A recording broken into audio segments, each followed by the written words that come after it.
अच्छा, आप self defence तो बहुत जगहों पे सिखा रहे हैं उमर साहब, आप बड़ा तरजीहात में आपने दो जगहों को बड़ा इम्पोर्टेंट रोल अदा दिया हुआ है, और ख़ासकर मदारिस और यतीम खाने। आपको दोनों जगह में बहुत ज़्यादा रिस्पांस भी नज़र आ रहा है। ऐसा लगता है कि शायद आपको यूनिवर्सिटी, कॉलेज और जो है स्कूल की सतह पर से ज़्यादा आपको जो यहाँ पर लोग मिलते हुए दिखाई दे रहे हैं। देखिए, अगर आप स्किल सेट और पोटेंशियल की बात करते हैं ना, तो मदरसे का और जो यतीम खाने का बच्चा है, ये बात मैं कहने में हक बजाने पाऊँगा कि वो स्कूल के बच्चे से ज़्यादा स्किलफुल, ज़्यादा मजबूत। उमर भाई, मैं आपकी इस बात का जवाब ज़रूर लूँगा, लेकिन कॉलर हमारे साथ पहले मौजूद है, इनसे बात कर लेते हैं। अस्सलाम वालेकुम, कौन साहब कहाँ से? वालेकुम अस्सलाम शहजादा भाई, मैं हबीब साहब है, कैसे हैं आप? कहाँ आप गायब हो जाते हैं, रेगुलर कॉलर हैं हमारे आप। बीच में छुट्टियां आ जाती है, मैं क्या करूँ, आप मुझे बताएं। छुट्टियां आ जाती है, वरना मेरा तो बहुत दिल चाहता है। चलें, छुट्टियों वाले दिन तो हम ज़्यादा, छुट्टियों में तो ज़्यादा हम मसरूफ होते हैं और बड़ा इंतज़ार रहता है आप जैसे कॉलर्स का हमें। और साथ साथ आज थोड़ी सी बात करेंगे। हबीब साहब है हमारे साथ, दो मेहमान आज यहाँ पर मौजूद हैं। उमर हसन साहब मौजूद हैं। राइट फ्रॉम द स्टार्ट मैं उनकी गुफ्तगू सुन रहा हूँ दोनों की, और दोनों माशाल्लाह बहुत अच्छा काम कर रहे हैं।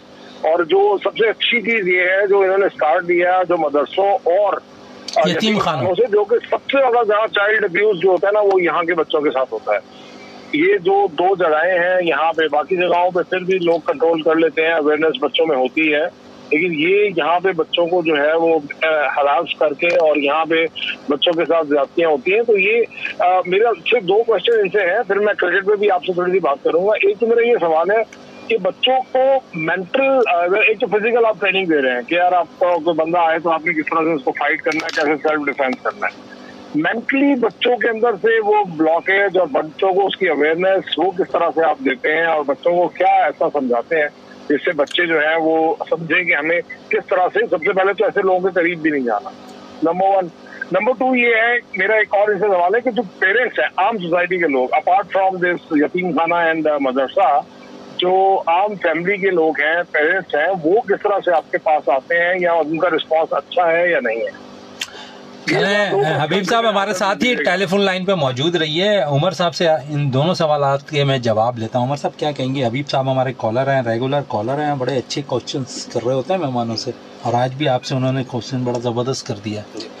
मेंटल असर्टिवनेस के लिए या रिफ्लेक्सेस को बिल्ड करने के लिए हमारे पास हमारे पोर्टफोलियो पे डॉक्टर्स होते हैं, साइकोलॉजिस्ट हैं, थेरेपिस्ट होते हैं, जो कि मुख्तलिफ, असल में जो मसला है ना वो है एक सबसे बड़ा डर का, या वो रिफ्लेक्सेस को डेवलप। हमारे यहाँ तो बड़ों का भी मसला ये है कि अगर वो खुदा न खास्ता इंसिडेंट हो जाए तो मोबाइल ही छिन जाए तो वो छीनने वाला घर जाके सो रहा होता है और ये हम वहीं खड़े हुए काँप रहे होते हैं।